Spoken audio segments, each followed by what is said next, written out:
2017 E450 Ford. Used to be an ambulance. The back end is gone. Hit in the left front. Stock number Wh19442. The vehicle has 275,622 miles. It has a V10 6.8.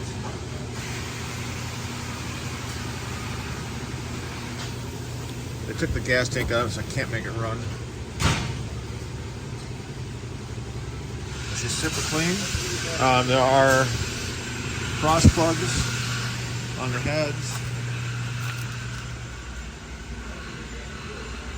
Both sides. Clean. Transmission is absolutely spotless. It's all been replaced recently.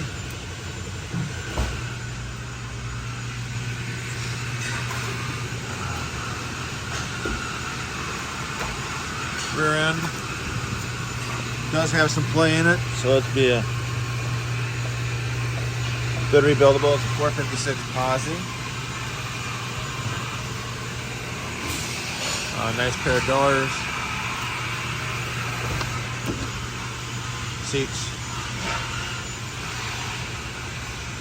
2017 F450 retired ambulance.